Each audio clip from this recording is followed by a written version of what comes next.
So kind of talk to me about your guys' relationship to the film. Are you fans of the original?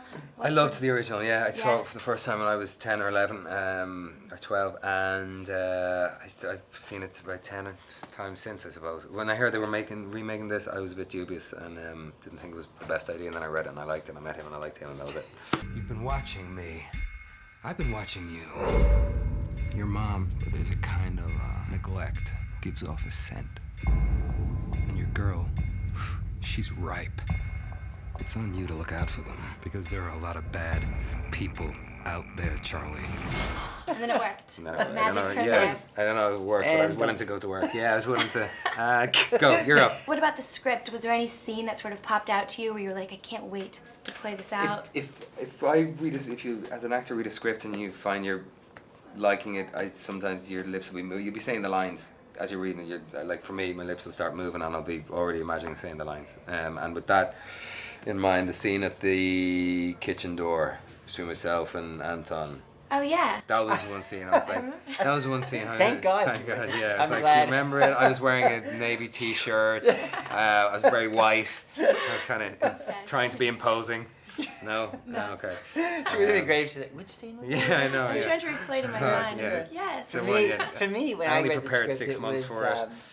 It's the scene with Doris upstairs. You know, when Anton sneaks into Jerry's house, and then Jerry comes in, and you know that was. I loved that scene when I first read it in the script.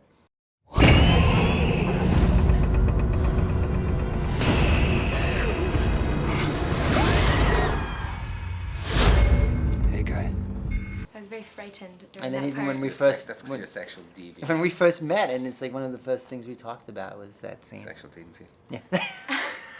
Well, Jerry is a vampire who doesn't really have a lot of emotion, no fear. So how is that playing that type of role for you? In one sense, it was liberating, and in another sense, it was really boring. Because if you remove fear, Boring? yeah, well, if you remove fear from a person's life, like completely remove it, I don't know what that would be like because I don't live a life that's devoid of fear. But if you do, kind of fear propels us. Mm-hmm. It really is so present in a lot of our lives, and it propels us to do really good things and really bold things and brave things, or it propels us to do really weak things and display great gestures of cowardice at times. So you take that out, and it was kind of unusual. It was like, wow, what's this I feel? No fear. It's unusual.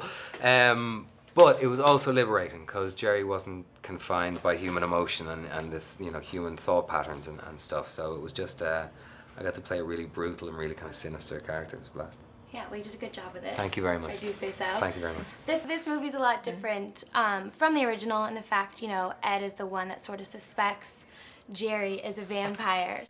Now listen to me. We graphed up all the disappearances. That's you right there in the center, next to his house. I really hate to be the one to tell you this, but that guy, your neighbor, Jerry, yeah, he's a vampire. So is that something that you guys hope to do? Marty Noxon wrote the script, and again, it's like I read that script, and it just stood alone. And I wasn't that familiar with the plot of the original until I went back and I saw how she'd made some fairly major adjustments. And significantly, was Jerry, I think.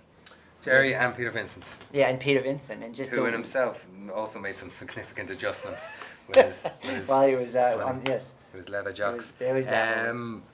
There did seem to be, when I read it, I know it stuck very much to the original kind of tone of the film, with blending that horror and that comedy, but also, it was reimagined in the loveliest of ways. And I didn't feel like I was treading in the shadow of Chris Sarandon's footsteps as much as I could have, because the character was designed so differently. The Jerry that I got to play was seemingly more violent, less emotional, and eventually more callous than the beautiful, dignified, and kind of suave vampire that Chris played. Mine was just kind of more brutal. Okay, 3 things that make an amazing vampire. Could you do it? No, you guys being, both being have a to. vampire, I'm shy. You both have to. Humor. Humor. Humor in a vampire is very important. Fangs. Very Fangs. important. That's what Chris said. Yeah, and an ethereal pallor. Yeah. Okay. Or just a lack of sun. A lack of sun. Yeah, that's just a pale. Pale skin. Perfect. Yeah. It was tricky with him with the skin. Yeah, being black Irish. Well, thank you guys so much. Thanks, love. Did I kill him? Hopefully. That you Our vampire. That was lovely. That was lovely. I'm gonna take Do you want that. to try that again? No, Can I take that again? You should have that in. That I'm was not so gonna do it. fucking cute, man. I'm not. Come on. Yeah.